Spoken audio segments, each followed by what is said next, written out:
Welcome. This is ActiveSpirituality.life. It is a weekly forecast program with astrology and a guided meditation activation to help you make the most of your week. It's run by Pamela Cucinell, that's me, the astrologer, and Suzy Meszoly, Master Healer. We invite you to find out more about our individual work.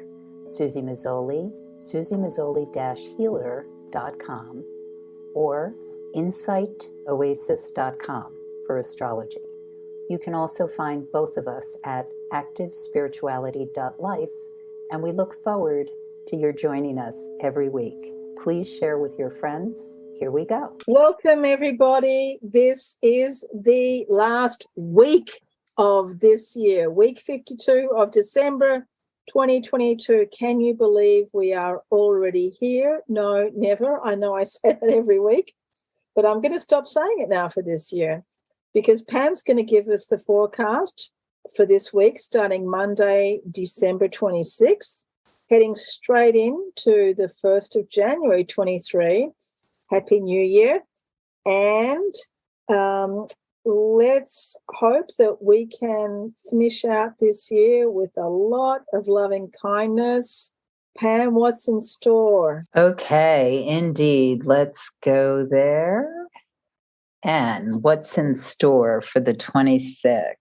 My note on my calendar says that Hanukkah ends, Kwanzaa begins. And so for those who practice either or both, I send you blessings and honor these days. We are looking at Mercury going retrograde later in the week. On the 26th, the moon is in the sign of Aquarius. And this is a great day to just take stock. Whatever occurred for you last week, especially anything that might have had to do with restructuring or what it is you want to get ready to launch, especially as we get into late January once Mars is direct. But on the 26th, for those who are working or doing projects or getting things done, the morning is highly productive until we get into once the moon goes void at 1:19 p.m. Eastern time. So when this happens, when the moon is void, it is void through the rest of the day. So when the moon is void, of course, it is not making another geometric aspect to another planet while it travels through the sign. And conventional wisdom is that we work on projects already in motion, we purge, we clean out, in this case with the moon in Aquarius, clean out your email, take care of your software, things that need to be done. Keeping in mind that Mercury goes retrograde on Thursday. So it's really valuable to back up files, do the things that need to be done to make sure that you are ready for when we are in the time when communications and electronic movements don't go necessarily at the speed of light or in the direction that we had intended.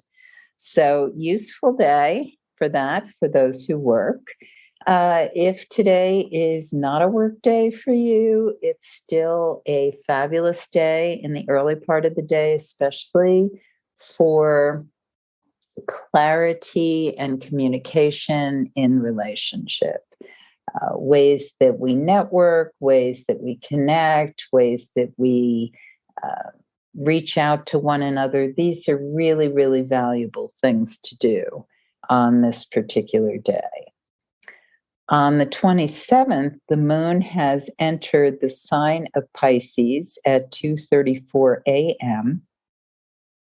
And once that occurs, we're in this really fluid energy for a couple of days that is just like supercharged for creative projects, for things that we want to bring to fruition, bring into being It's also excellent time for anything therapeutic, physical, spiritual, psychological, emotional. Really, really terrific for spiritual meditation, visioning, intentions, dynamite days. One thing to keep in mind on Tuesday is late afternoon, early evening. Some of us can feel very frustrated, very emotionally frayed, possibly anger, sense of feeling neglected or not misunderstood. If these are emotions you're roiling through, or someone who you're connecting with or in the field of are going through this sort of thing, recognize that this is a temporary condition. It may be something actually that is being brought to highlight. Perhaps whatever the anger, grievance, dissatisfaction, frustration is something that's been eating away, has been endemic. It's there. And what happens when the moon and Mars connect is we flare up. We suddenly recognize the aggravant, or it hits a critical flare point. When that occurs, we can learn from it. We don't have to erupt necessarily, but if an eruption is happening to us or someone else in our lives, recognize that this is probably coming from something that needs to be articulated, acknowledged, put into visibility. How we deliver that message is everything. And so if you're the person feeling the friction, the anger flare up, give yourself time to recognize, how do I really want to deliver this message? Some of us just eat it up in ourselves. We self explode. We bring it inside of us. This isn't really a great way to do. Detonate it inside of us. That's the word I was thinking of. This isn't really a great way to do it either. It's much better to recognize what it is, see what's happening. And once we've made that revelation, then we can really move with it in very decisive and transformational ways, which I think is totally awesome and very available to many of us at this point in time. Evening of the 27th into the 28th looks like very deep self-exploration or working through relationship understanding. Wonderful for that. It may also be because another very important relationship for human beings is, yes, relationship with self, relationship with others, relationship with money, with sexual expression. These are all things that, if in any way are thwarted or turned other than in the beauty of total expressiveness, we want to look at and understand, well, why is that? Why am I thwarting my ability to manifest and bring in the kind of income or securities that I deserve in this lifetime? And it's not always like the finger is pointed at you as to why that's not happening, but it may be a situation in which it's important to acknowledge, how do I think about money? How do I self-value? Am I asking for what I'm worth? If I'm working somewhere where I'm underpaid, how do I do what's necessary to find ways to augment that or get me what I need, deserve, and want in this lifetime? And it's not just money, it's anything that connects us with that sense of, we have the ability to not only survive, but to transform and become who we intend to become in this lifetime. And money is a vessel for that. I mean, it's a means for that. It's not the only means, but it may be a means that is something that you want to augment or bring more into. So these are good days to get clear on it, form an intention, maybe even a strategy, how you might work these things get differently. Sexual expression, another way that we provide for ourselves or give attention to what makes us feel secure, recognized, and valued in this lifetime. So these may be themes for some of us over these couple of days. On the 28th, both the 27th and the 28th are really good days to, as I said, kind of line things up, start a project, revisit a project. Also, just knowing that Mars is still retrograde, can be some delays, but that doesn't mean that you can't give attention to it. Water the soil, see how what might crop up or present itself in a way that's different or gives you more juice for what the plan is or where you want to go with it. When the moon's in Pisces, it's our means to ends are not always like concrete A to B to C to D. It's more, where does that go? How do you follow that? What do I feel about this? Is that intuitively a good way to go? And so we have available to us, especially people with a lot of water and earth in their horoscope or strong Neptune placement, we have available to us a lot of ways that we can take advantage of things that aren't necessarily the standard ways that people think, oh, okay, you get there and you clock in or you're first in line and this happens. It's definitely a different kind of way that we move through the currents when the moon is in the sign of Pisces. And I think these 2 days look like they can be very delicious, delightful, and give us a lot of really good offerings for those of us who are not overly linear and open to opening up to heart, to possibilities, and not being afraid of change, most importantly. So Wednesday, the high opportunity period runs from early evening into past midnight into early the next day. And so when we're in this high opportunity time, it's wonderful for creativity, for social activities, for just doing things that open you up and feel expansive. Absolutely, so much good stuff can come in on Wednesday evening for those of us who are open to it and have the luxury of being able to enjoy.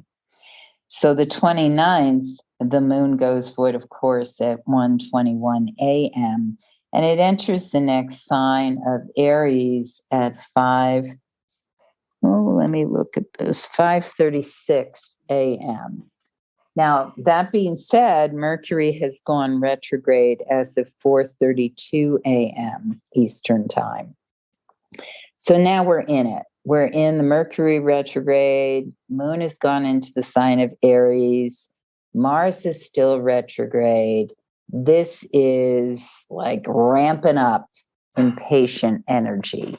So I can't recommend enough that we quiet that down. If you've got a lot of fire or maybe a lot of air, and impatience or worry are things that haunt your life, then it's really valuable not to get overwhelmed by that when this is going on, because it's sucking you into this undertow of feeling defeated before you've really gotten on the road.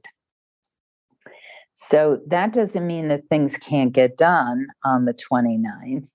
It just means that you want to make sure that you've, backed up your files, that there's gas in the tank, that you've downloaded the maps of your destination, because things may not go exactly as you plan. But the most important piece here is that we remember that sometimes in order to grow, we have to go through some growing pains. So there might be, not necessarily on the 29th, but on the 30th, we can certainly encounter a bit more friction and things that are just kind of detours or delays or just stuff that aggravates.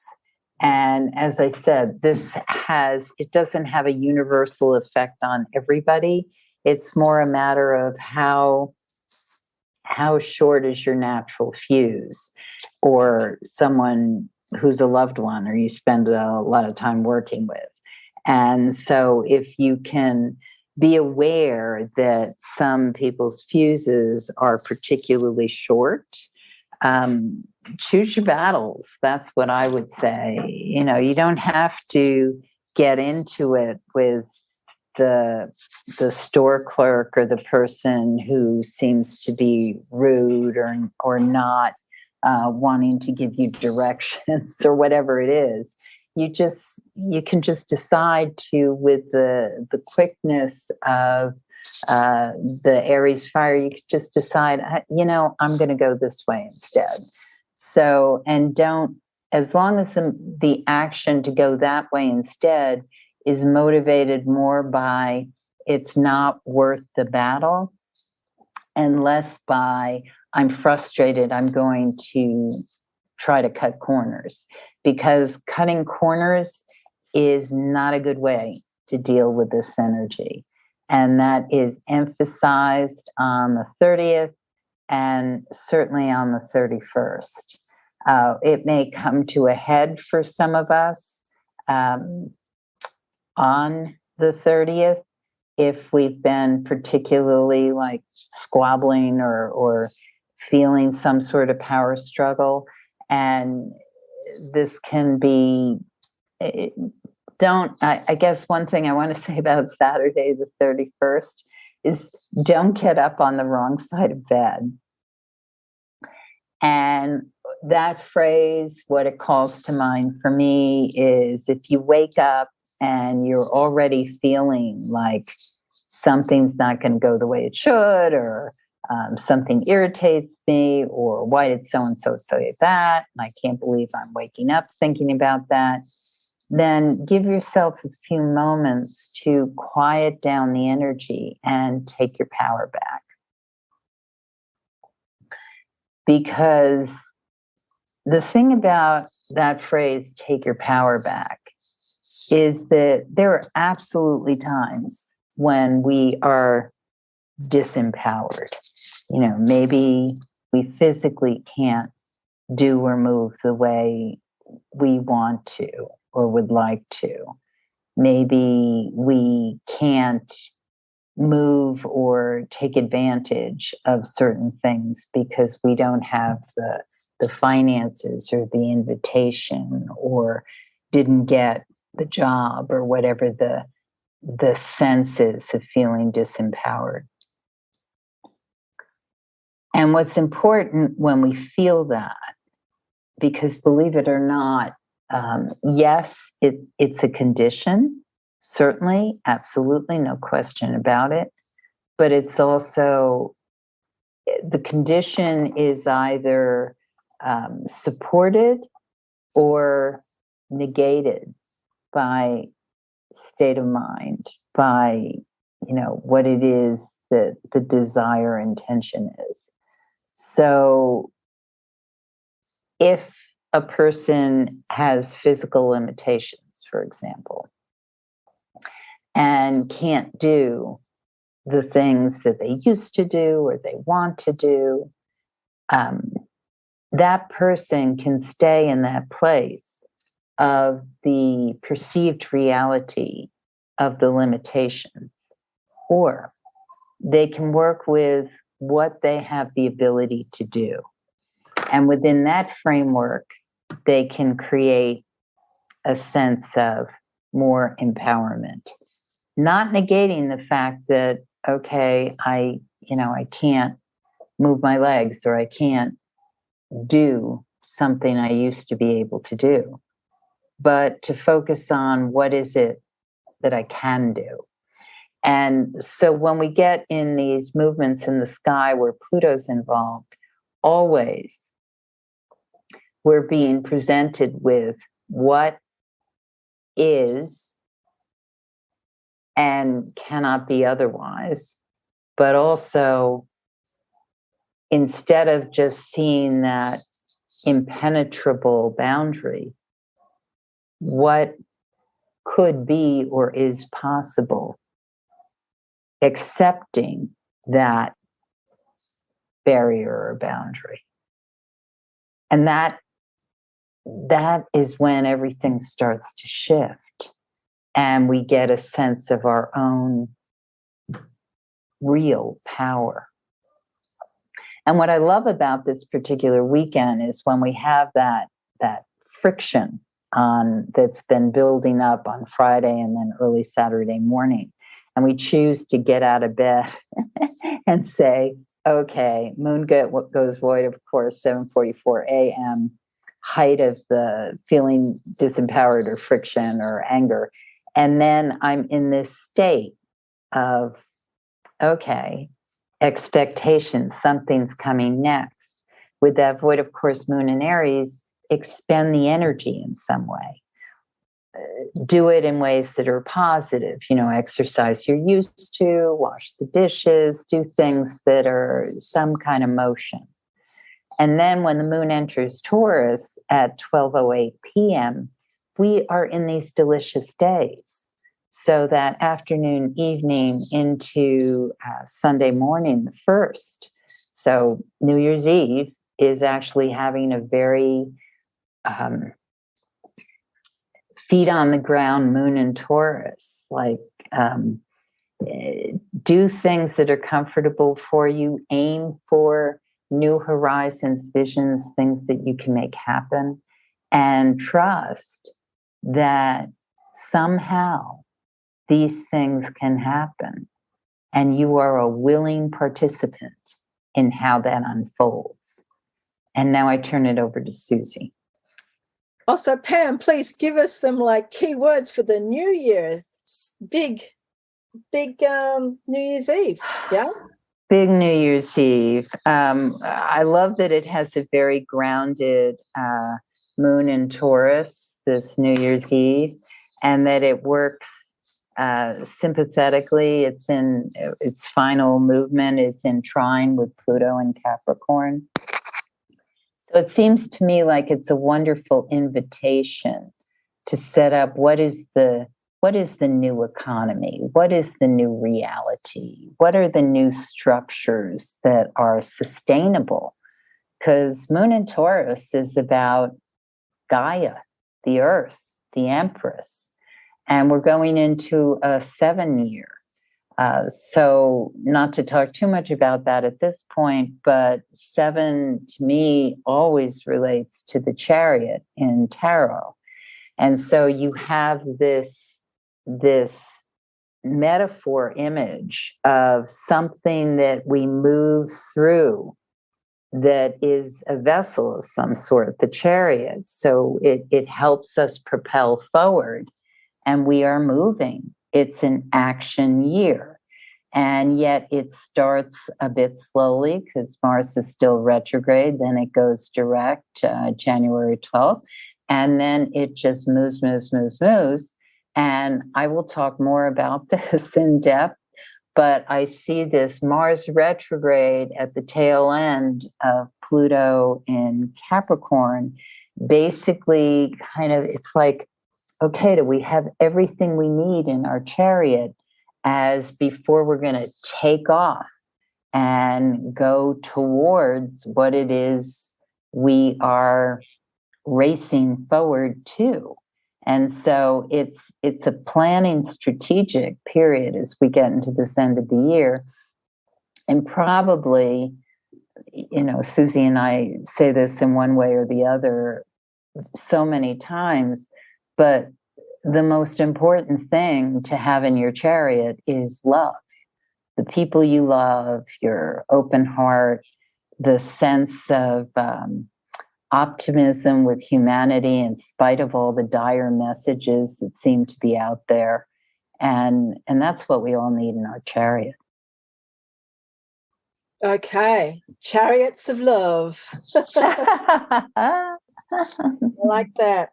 Okay, so let's do our meditation and get really grounded in Gaia for the new year. Let's really set our roots deep into the Mother Earth. So beautiful. Thank you, Pam. I invite everyone now to take that nice little position of meditation. Just settle in. And as you do, just become aware of your physical body as much as you can, to kind of smoosh down into your bones, into your sit bones, kind of grind into your seat, and then allow your spine to nicely straighten up. And just take a nice deep breath, the breath that is given to us by Gaia, by the beautiful and exquisite planet. And as you take that deeper breath, just allow yourself to fill up your lungs. And as we do this meditation today, let's visualize ourselves as a tree. Just see yourself now that the spine is like the trunk of the tree. You can visualize your legs as a part of that trunk if you visualize yourself standing nice, straight and tall. And now let's visualize from the bottom of our feet that we are sending out an elaborate root system that reaches deep and down into Mother Earth, and visualize those roots spreading out horizontally as well, meeting up with all of the other roots of the trees that we share the land with all of the mycelium networks. And just feel yourself as you're reaching out with your roots, that not only are you giving to the earth of your body, but you're also receiving into your body nutrients, water, and also there is an exchange on the electromagnetic level as well. You're picking up the electromagnetic energy field of the earth around you. In that place that is dark, beneath the earth, that is rich with life, rich with nutrients. And just feel your roots reaching even deeper than what would normally be a tree's roots. As we're doing this as a visualization on a spiritual level, just visualize now your roots going through all the layers of earth as well. Not just that superficial soil top layer that trees normally live on. Just visualize them going deep and deep and deep and deep and down into the earth. And visualize them energetically now going to the core of earth.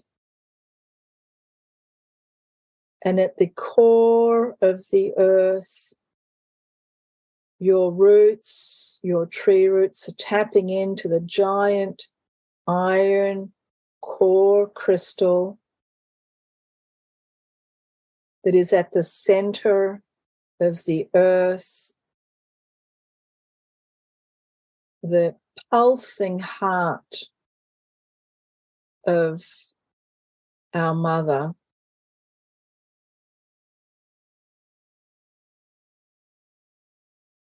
And she provides for us that electromagnetic field that allows for our life here on the earth.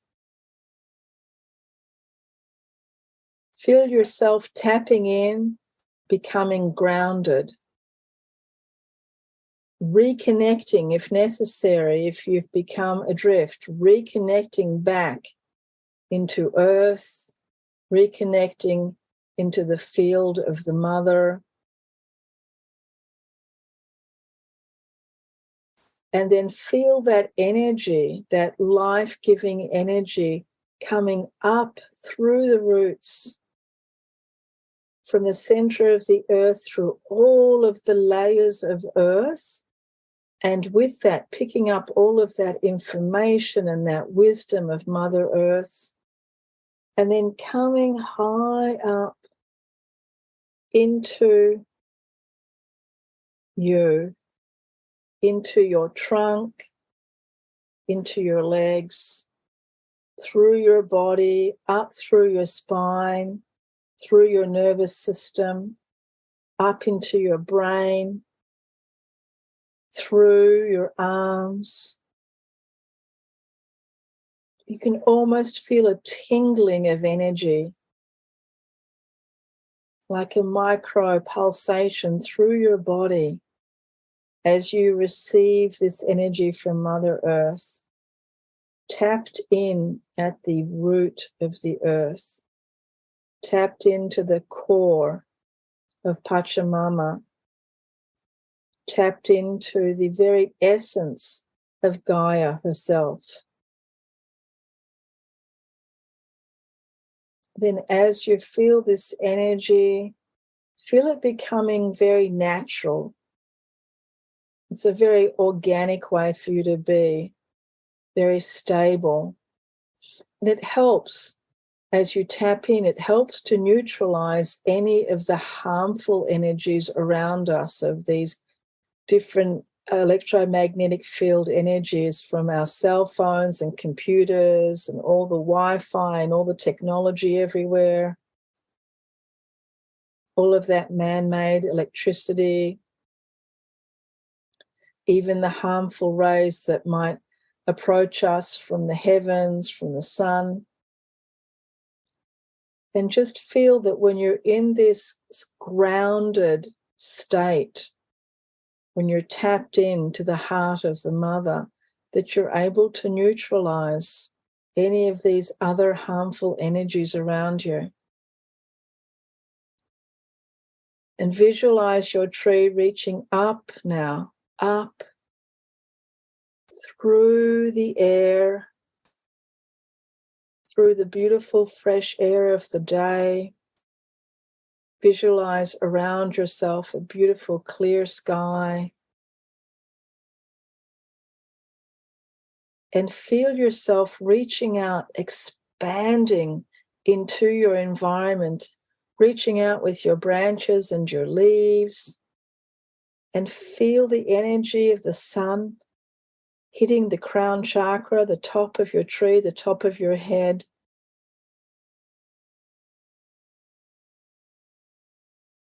As you stand up beautifully and straight,